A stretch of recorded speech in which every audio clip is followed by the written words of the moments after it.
All right, we're back live. Episode 35 of the Contractor Compass. The whole squad is back here. We haven't seen Jason. We thought he died. Turns out he I'm didn't. here. He I'm in just it. moved and sold his house and moved 10 feet and got a different house. And um, Took a hiatus.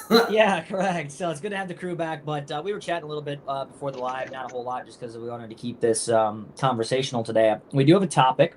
Jason, this is the first you're going to hear of it. Topic being Elite HVAC. We can roll into other industries as well, but we'll know HVAC better than anything. And the reason I wanted to, I don't want to jump right into the topic right now, but and just kind of give an overview. So like I was looking at, I've had a few clients as well that have kind of mentioned it.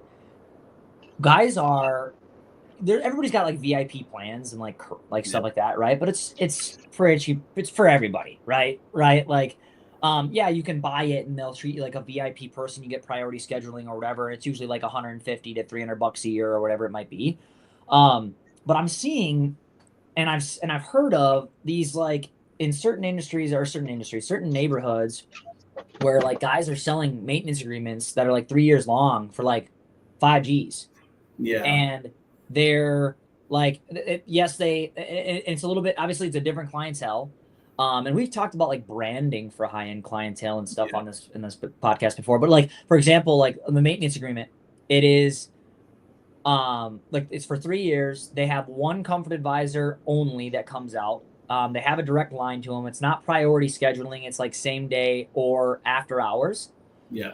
And it's like when they come in, when they do their truck rolls out to the house, they're not just like cleaning coils and doing whatever. Like they're doing like air quality checks, and they're doing all this other stuff. So I figured we could talk about that a little bit. And then also something that may be a topic we may or may not get to today. We're not going to title the podcast as such, but was like more smart home stuff, because that's coming along. We've talked about that in previous podcasts, and that's getting more and more aggressive.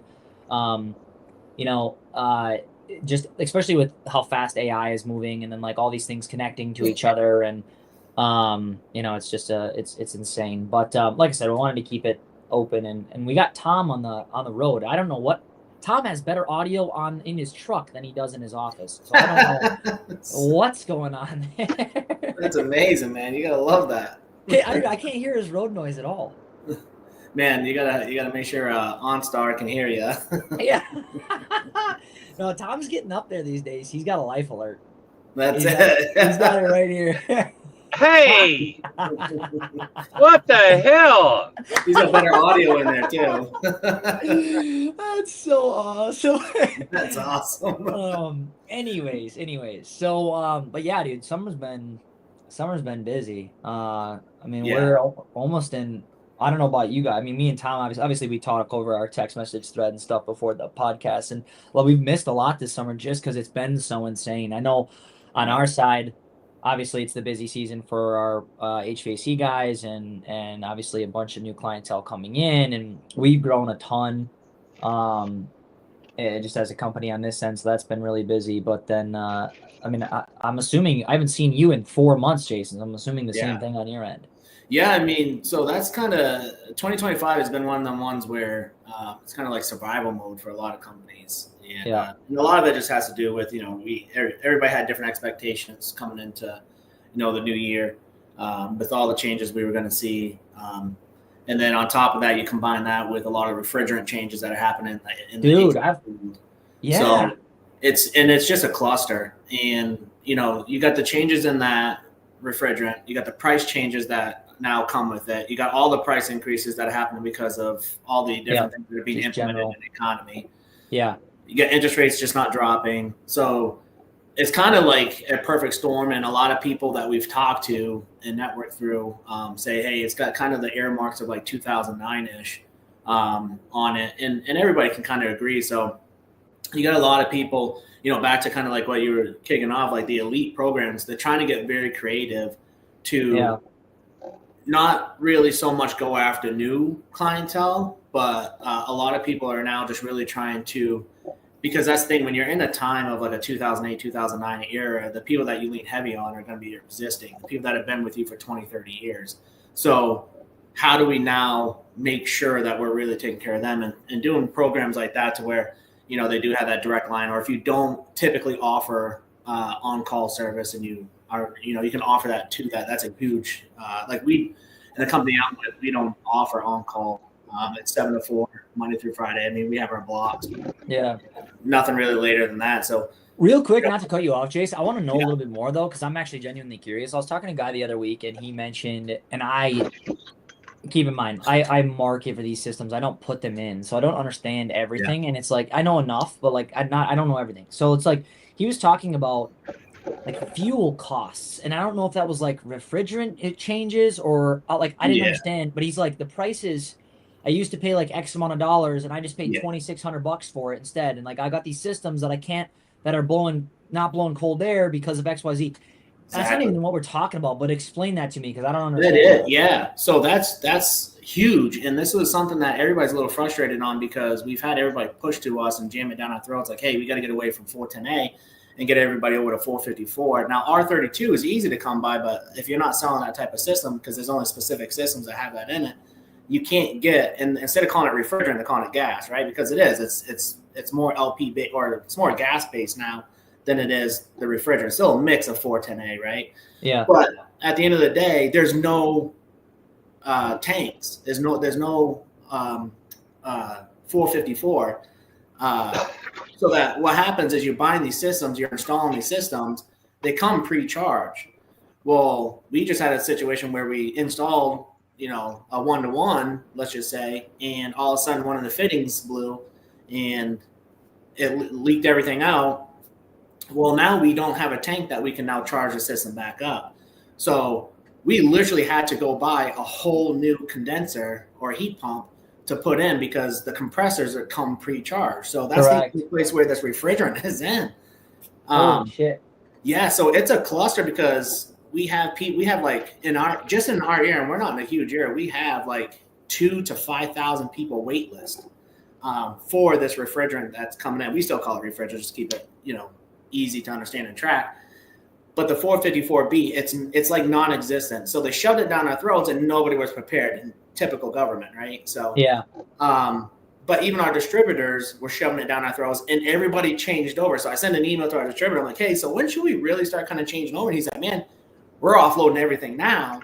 And they're giving pallets away of 410. They're like, hey, man, what's selling, a half a skid, what's sell, full skid, for X amount of dollars, like $210 a bottle. And we used to pay $400 for the 410. They're giving the crap away now, pretty much. Yeah, correct. But nobody has 454 in. So now we're installing all these brand new systems for 454 and literally praying to God that not one leak shows up or the run, right? Every system is charged based off of a specific length of the line set. If your line set runs longer, like let's say you're over 25, 30 foot and you're running 50, 60, up to possibly 80 foot, which is kind of your max, you have to charge that system additional. Well, you can't do that.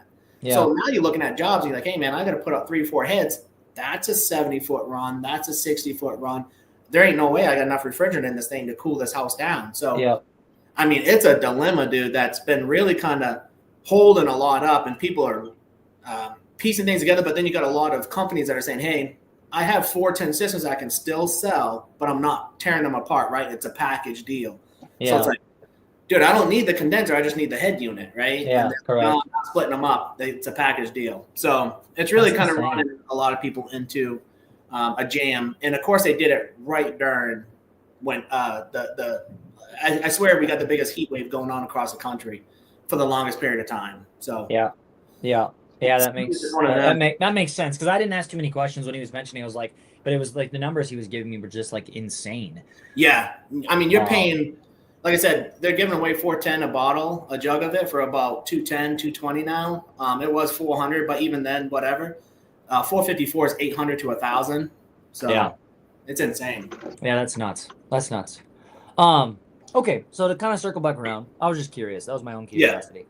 So to circle back around, so like if you're looking at these guys, that some companies that are going towards, and honestly, like in theory, I don't know how this would work. I don't work with any companies that just do this. I've talked to a few that have talked about potentially trying to go that angle in terms of catering to this, this individual. I wonder, first, let's start from the beginning. In my mind, I'm thinking to myself, okay, if you have an existing company, and we've talked about like branding for that type of clientele, I would almost start like a second like a second fleet of a few trucks that are only dealing with those people, Yeah. because then it can be like, it can still be your brand and owned by you, but like the branding looks completely different, and Yeah. and even the truck that pulls in the home is different. Then you're looking at like, you know, VIP plans, right? Elite comfort Exactly. clubs versus like just the normal VIP comfort clubs, right? So high income homes, marketing to that, Yeah. upsell scripts for technicians, right? So when they are going out, they can sell $1,000 plus plans, with different perks and same day service on every call and all these other, Yeah. things that just additional things, or like larger deals, like year over year deals are $5,000 plus dollars with lower monthly, essentially lower monthly payments, for just a wealthier clientele. And then like Yeah. it can add custom things like audits and air quality tests, and it's just not generic, it's just more than everybody else is getting, Yeah. just for like this individual feel. Yeah, those are those um full monitoring. So there's a few people we know that do it, and a lot of those packages come with like, hey, listen, we put there's systems that you implement. We talked about them before, and they monitor your system 24/7. You got somebody literally watching your system 24/7. If your amp draw starts to spike, and you can watch it through a computer, right? So like on my end, we have a full dashboard. We can watch multiples on there, and they're specific clients of ours that have full monitoring systems hooked up to their what furnace, do you their, guys use for that? Like what's their the heat tech, pumps. what's the tech behind that? Well, so there's one. So one of them that you can use is called. So the one that we use is called 24/9. Okay. It's 24/9. Let me pull it up. 24/9. I think it's 24/9 remote. Um, And then there are some systems that it just comes with it, right? yeah. So if you get like, I believe some Samsungs have it. Some LGs have full monitoring, Yeah. but there's actual companies that do this. Yeah, correct. 24/9. What's it goes? I'll have to look it up, but I think it's 24/9 monitoring or something. Yeah. And then there's another one that's a good one we used to use. They were kind of in beta phase still. They were having tough times pinging off towers, and so it was just kind of wonky how they did theirs. But theirs was AC. Was it Some Smart AC? I think it was. I think it might have been Smart AC. I'll have to look it Yeah. up. Yeah, I'm familiar. We worked with a product a while back called the Curb, because we were working with their insulation division. And it did a similar thing, but it had to be attached. It was like, it was a secondary product that had to be Yeah. attached. Yeah. Exactly. But yeah, so there's a lot. I mean, there's a lot there, and that kind of honestly, quite honestly, that kind of rolls into the other thing that we were talking about with like the IoT integrations and AI and all this stuff, like all these things Yeah. connecting with Smart systems. yeah, and running feedback loops. It's just because Mhm. like there's so much push there. There's so much push there that's happening. Whether it's through rebates in the federal government or whatever, and like everybody wants more data and to run more Yeah. efficient and to do all the stuff, right? There's been just such a huge push. But my point before we get into that is like it's interesting, like this concept. And it really is a concept in my mind. Like that's why I wanted to talk about it, to see what you guys thought, because obviously we're talking to partners and we're creating partnerships with certain companies, and it's like, okay, is this theory of not a white glove service, but like really like a top of the top of the top Long Island multi-million-dollar home clientele only division, is that feasible? Like, is that a real thing that companies do? And can it weather, right? Is it just something that's like, Yeah. okay, it's cool to have, or like, can you create a business around it? So I really think it's just one of them things where anything like that can work, because it comes back to that part of the human psychology where they need to feel significant, right? Yeah. And Tony Robbins speaks to that quite a bit. So people will pay any dollar amount if you make them feel priority. Yeah. Above and beyond others. Like, hey, I have this and you don't, and only I can get it because I have money. So if it's out of reach for somebody else wants to have it. Yep. But it's got to be known. And that's kind of the big part where the marketing aspect of it is known. And I know I know of companies that are known as premium companies in areas, and they're like the highest price, and everybody knows it. And they literally would tell you. And I've had people I've worked for them, and they've approached me and said, "Man, I know you guys are a premium company. Wish we could afford you guys, but also on the flip side of that, they also know the type of service that they're going to get from it." So I definitely think it can weather the storm. Being so far outside the box, I think. Well, so let me say, I think it can be feasible. Can it weather a storm? I don't think it could. In like a 2008, 2009 type era, kind of like what we're going through right now. Yeah. You're going to have people pull back on the luxuries at times. Now, this goes back against kind of what Tony Robbins does speak about a lot in this, because in 2008, same thing happened where everybody was pulling back. And this other guy, kind of was a Warren Buffett and said, "Hey, man, I'm going to buy the dip." Yeah, and correct.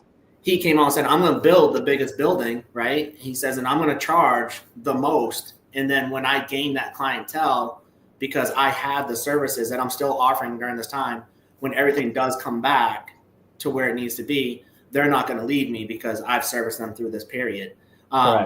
There always will be somebody that's willing to spend the dollar, right? Because the economy doesn't affect everybody. I mean, yeah, correct. And I think that's kind of, that goes to the point too, because I think like the people that are like what I'm picturing in my head with this is we're not talking like $1 million home, right? We're talking like $20 million homes. Exactly. Right? Like they're the X amount of dollars that they pay you for whatever is quite irrelevant on their scale. Right?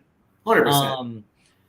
But yeah, I think if I were to do it, if I were to put myself in those shoes, I think it would be I would create a separate division with different trucks. I think the marketing, like I said, would be totally different. It would be marketing under carpets rolled out. Yeah, 100%. I mean, like branding of that division. And that honestly, that might also crush as well, because like your existing customers would want to upgrade to that. Yeah. Right. Like, oh, you have this other, like, maybe, I don't know, like, who knows? Right, if it's that big of a step up, they just might not give a shit if they're just normal people. Right. Yeah. Yeah, just kind of an interesting concept to think about, because everybody's wanting like personalization in this time. Yeah. I mean, I've seen it where people have had literally carpets rolled out. Like they take the carpet, they roll it out, and then they've what do they call it? Nanogrammed it or whatever. It's like the person's it's a homeowner specific name. Shut up. On the carpet, yeah, on the carpet, like Clossie's residence or whatever residence, Colton's residence or something like that. That's hilarious. Yeah, and it's just a small little touch that costs maybe $30 to get done on bulk, right? But it's such a personalized thing. And then when you do go out there, everything that you hand them or give to them, that typically would be bulk of something else, would be personalized just for them with their name on it. Yeah. So when you do things like that and you really specifically have that, and it's more of a cater to setup, that's outside the norm of your normal service call. Yeah, I definitely think you could pertain to them. But here's the thing: a lot of those bigger type homes too, you're not really interacting much with homeowners. You're interacting a lot with people like up front, staff, maintenance workers, things like that. So I mean, we've all worked at some of them houses anyways. We've got the calls to go to them. Right. And it's a little bit, I don't want to say it's intimidating, but you do feel a little bit out of place when your pants, you just came from 3 other calls, you got insulation still on your pants, you got, refrigerant oil stains all over you, your hands are kind of a little bit greasy, and now you're walking into this $1 million home, and they're looking at you like, boy, you better not touch a railing in this house. Yeah, right? Correct. So correct. If you got to show up, you want to show up. If you got that type of clientele, your uniform's changed. It's, pressed. Correct. You're absolutely clean and showered and you smell good walking into there. It's a presentation for sure. Correct. And I think, and that's a good point that you made too, in terms of, in terms of like me maybe not even dealing with the homeowner that much, because really what they see, like, put yourself in their shoes if you can. And it's like, okay, they're going to see the high level stuff. So they're going to know that everybody else is seeing that truck in your house, right? Or that crew rolling up. So, and you saying, oh, it's a presentation, like it very much so is, right?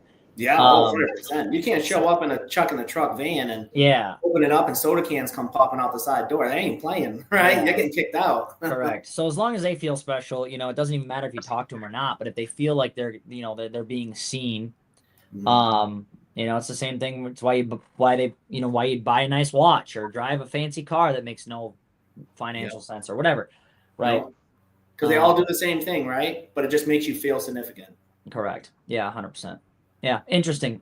Like I said, I just wanted to jam on that for a little bit, because it's interesting. I've heard, you hear like, oh, the elite plans and this and that, but really creating a division or a company only around that is kind of an interesting concept. Because in theory, right, like better clients usually better experience, like less complaints, less issues. It could go backwards. Like I know in our industry, right, like we are always trying to climb the echelon of companies, because I have less issues with bigger companies, right? Now, whether that's that same way with homeowners, kind of a double-edged sword, right? If you get really fancy homeowners too, they might have more problems than your normal guys do. I don't know. I can't speak to that, but it's kind of interesting.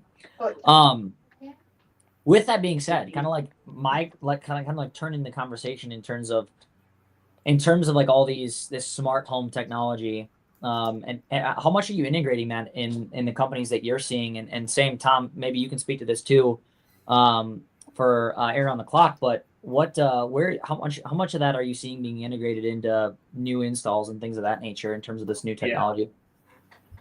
Yeah, so honestly, we don't integrate a lot of the smart stuff just yet in our area, only because, again, I think it's one of those things where it's clientele based. We do get a few clients, especially engineers and stuff. They're like, hey, man, I want everything connected to my home.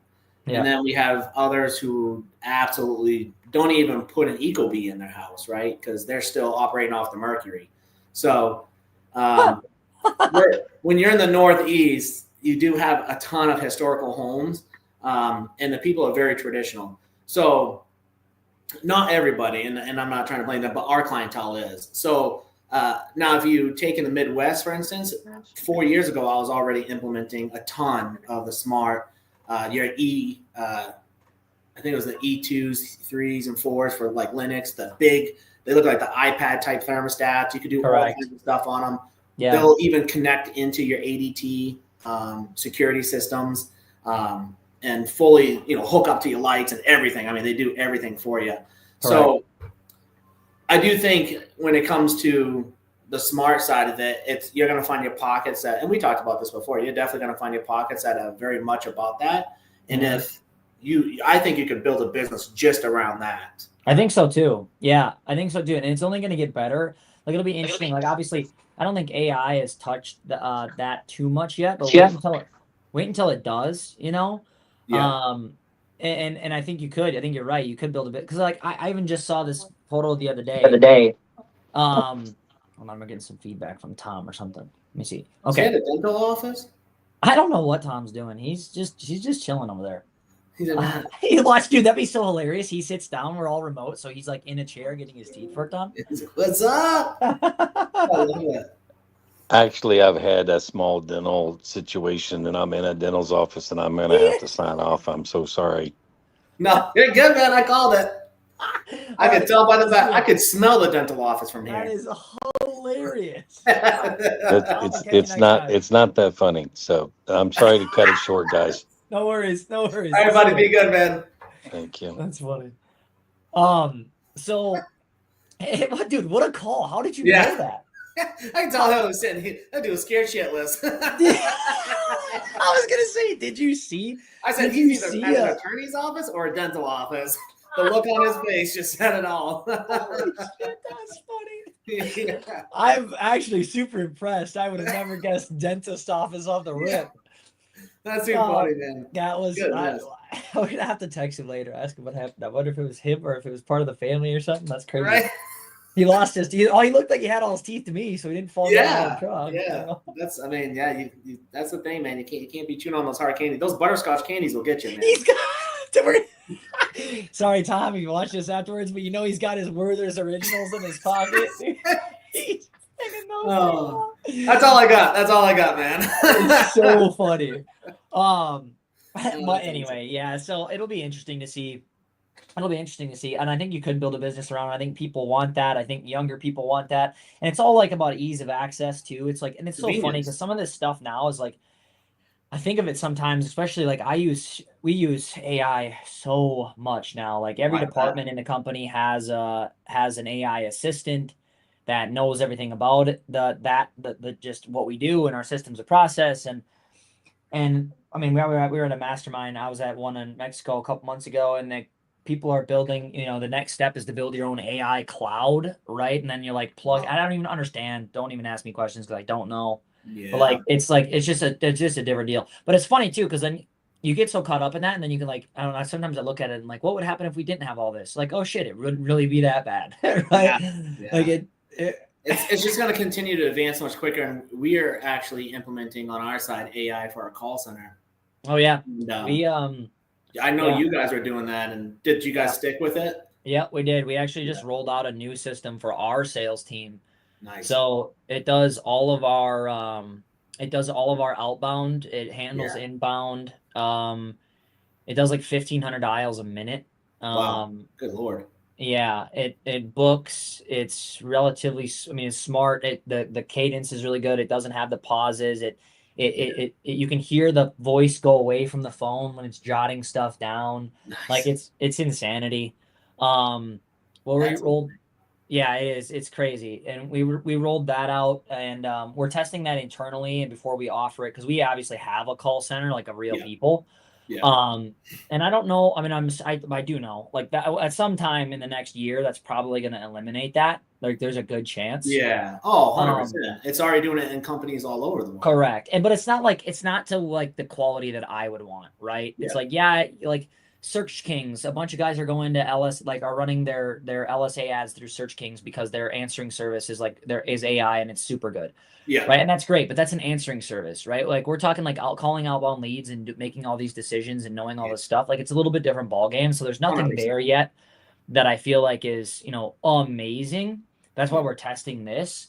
But yeah, so we're implementing that, and it'll be interesting in the future to see how when I was listening to some guys speak on AI recently, and it was at that mastermind, and these guys are just freaks about it, and they're like, well, everybody wants the vertical integrations, so like the calls, the outbound calling and the assistants and like all this crap that you can tack on your business to, in theory, make it cooler and more efficient and whatever. Yeah. But in reality, you guys have to look at the horizontal integration. And I was trying to understand what he meant by that, right? And that's when he started talking about like every company having their own AI cloud and like creating that, and everything is, and then all your systems and processes then get connected to that, and that makes the decisions for you. And it's like not just this tool that may be cool and increase show rate by whatever it might be. But I mean, I still get taken back when I put a one-liner in there like, hey, create this system workflow. And I'll just name like 3 things, and what it types up or what it comes up with, I'm just like, holy crap. Like, it's so intuitive already, and it continues. And that's just literally like me playing around with, and that's what they say, 90% of people are just playing around with it. They don't even know the full depths of what this AI is doing. No, so to your point, this whole cloud thing, that's going to replace people that do consulting work. That's going to replace people that do operations roles, 100%. Right? Because it's going to be the idea system builder. Yeah, I don't even need a lawyer. Right? No, like, that's I exactly can write all legal contracts. Like people are fixing their car with AI now. Correct. Like I had a 25-minute conversation before the podcast today with Gronk, which I don't know if you've tried that yet. I haven't, man, but I've seen it. I need to. Yeah, I just recently am playing around with it, and because I've just got the premium ChatGPT or whatever. That's what the team has, and that's been fine or whatever. But I like to play with it and see what's different. Yeah.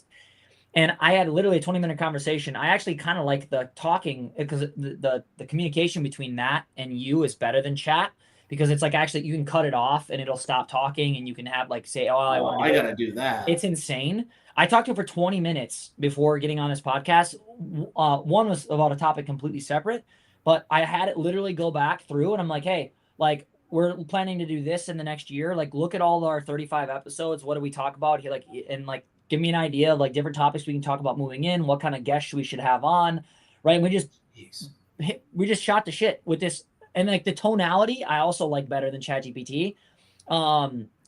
But anyway, yeah, Because that's Elon's thing, right? Yes, yes, Yeah. and it pulls stuff from Twitter, and it has a different, and it's definitely more personal. It's like a little bit more rebellious, I would say, than like chat is.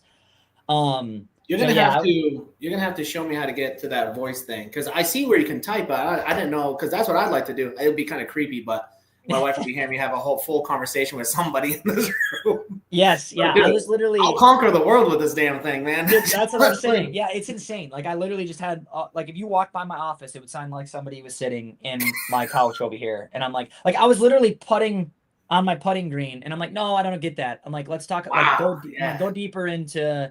And then she's like ripping. It's insane.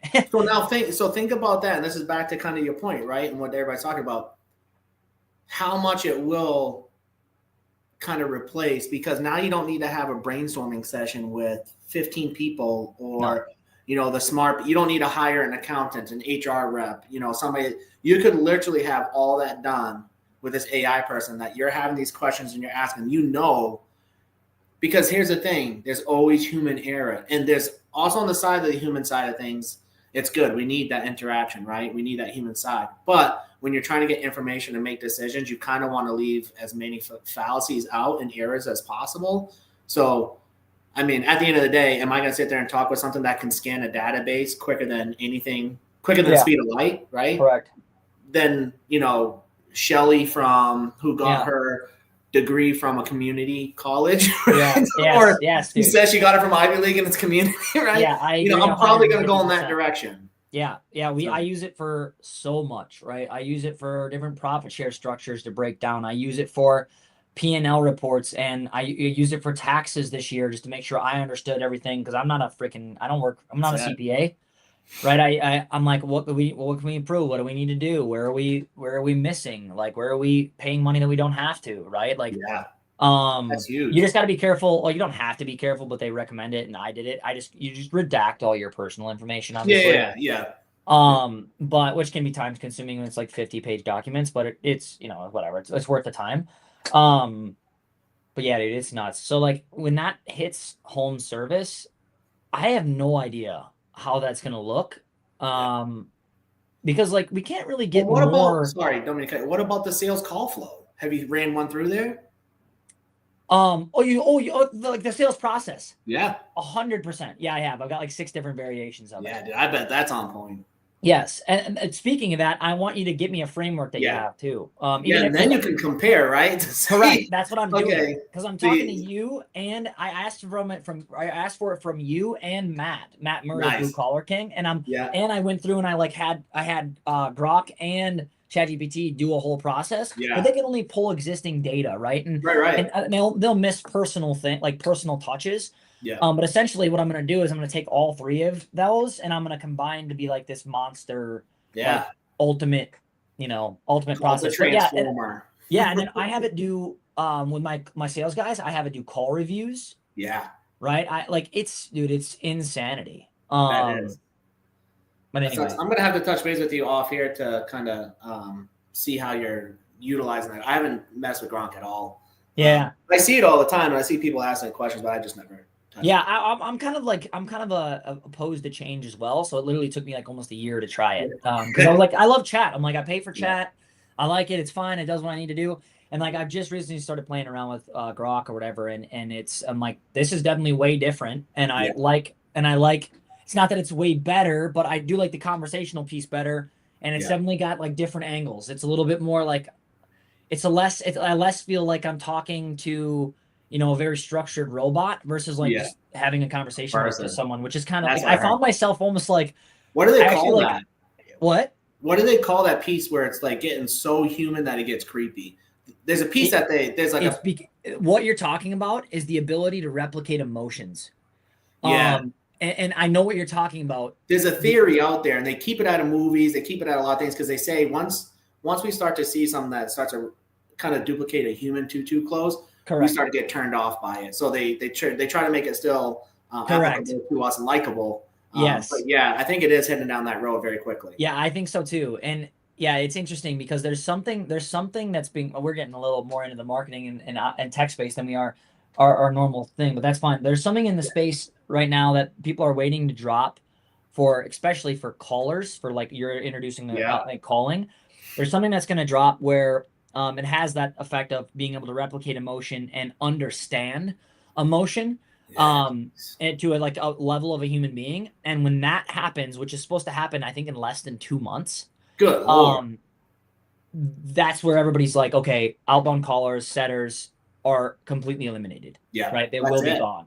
And I knew it was going to be. It's based off voice fluctuation, right? Yeah. Once Yeah. you can understand 100%. tonality and fluctuation, and AI can do that absolutely already. Yeah. Once they implement that, there's going to be no need for it. Yeah. And I don't even understand, like, I'm curious. I'll be curious to see it. Cause like the outbound caller that we have right now, like I said, it's good. And like, even when I went through the process of getting the software, like the whole process is AI until you purchase the software and then you talk to a human being in a Zoom call. Yeah.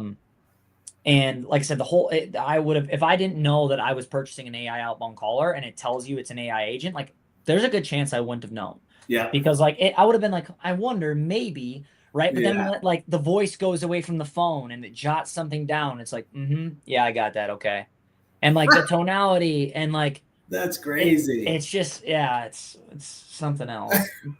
That is awesome though. But that's definitely the direction everything's heading. But it goes right back to everything smart, right? And I think one key point, one takeaway is this: is that if you don't start to implement it and get involved in it, you're gonna get left behind. It's not going back. I can promise you that. Yeah. So we either need to take, and we're both the same. We don't like that change aspect. So I'm still and we're still kind of that generation that, we're still young enough. Well, I'd like to think so, to where people would assume that we're into the whole AI and all technology. But also, too, you got to understand when you're running businesses, we do kind of like things to somewhat stay the same. Unfortunately, it's changing at such a rapid pace now that you're getting these kids that are 20 years old starting these businesses fully from scratch within probably 90 days. Yeah. They got SOPs, they got scripts, they got stuff lined up, they got people answering phones, and it's all done by AI. Their entire company is ran by AI. Now, same thing, going into a house. Well, what do we present to a house, right? We're trying to brainstorm ideas together on here. They're just asking Gronk, right? Yeah. What do we offer to? We got this clientele base. This is what we want. This type of company we want to be. It's literally spitting everything out to them. So, as a business, if you want to make it easier on yourself and you want to go into certain niches, that's what you're going to want to do. You're going to have to get involved in the AI space. Yeah, I agree 100%. It's it's moving quick, and it'll become, not that it'll eliminate people, it's just like, and it will, but like it's like, how can you leverage it the best? Yeah. And it's moving quick, man. It's hard to say what's gonna happen. Yeah, it's gonna be the same way as when cash transferred over to credit cards. Everybody's like, man, I'll never carry a credit card or a debit card. I remember when my parents were like that, right? And then it became just the norm. Yep. And right now everybody's like, man, AI is off-putting, right? But now it's getting to the point where it's going to be the only thing, and you're not even going to know the difference. Yeah, there are a lot of people saying it's just going to replace, like it's going to replace Google search, right? Yeah. Oh, yeah. Well, think about that. You're in marketing, man. Nobody even drops down anymore. How many people only read the AI overview? Well, right? 100. I was just going to say that. Yeah. So that's what like search platforms are trying to do. They have their own, Gemini and whatever, and but it's interesting. Like if I'm going to research something and I want to know stuff, like I want to go and I want to do what I did earlier today. I want to have a conversation with it, and I'm not typing a damn thing. It actually, I found myself, it was typing out because I typed something in, so it didn't talk back to me. It was typing out. I was like, okay, you want to go ahead and read all that? Because I'm not going to do that. Right. Yeah. Exactly. And can you give me an overview and all that? Yeah, it's freaking nuts, dude. But like I said, in the home service space, I don't know. I mean, yeah, we can look at all like the surface level stuff. Like, okay, we can introduce it for calling and no shows and whatever else. But I think we're relatively. It'll be on the office side, obviously, where we see the most improvements, and then I think soon enough it'll be in the home, in the tech that goes in the home. How that will come to fruition, I have no idea. Because I honestly, if I'm thinking about the equipment that we put in homes, I really don't know. If we're already talking about like self-reporting and like all this other stuff, like I really don't know how much, without it changing your damn thermostat, which I can already do, like I don't really know what else it's gonna do for you. Yeah, exactly. But maybe a little robot will come out of the thermostat and walk around and sweep your floor or some shit. I don't know. But that's it. I mean, the key to the AI side of things is you're going to be able to walk up and ask your thermostat a question as far as like, hey, I have error code 1234A on my furnace. What's going on? Yeah. This is going on, and this is how you fix it. That's a great point. So that's going to be, and I've already talked to our technicians, like, they're like, dude, I'm on tech support. That's such old school thinking.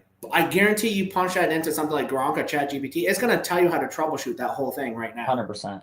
Because it's already on the web. That's what I was going to say too. Yeah, you're absolutely right. So that's what I was going to say too earlier. That's something that popped in my mind. I didn't want to interrupt you. So there's obviously in my space, there's a bunch of guys that are like pushing in AI, and they're doing more than I can even comprehend. Like, it's hard to understand.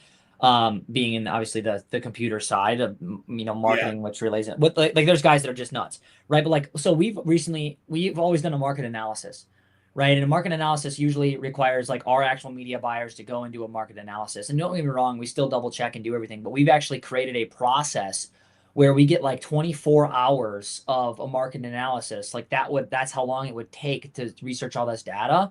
Wow. We get that in a split second with a process that we've built.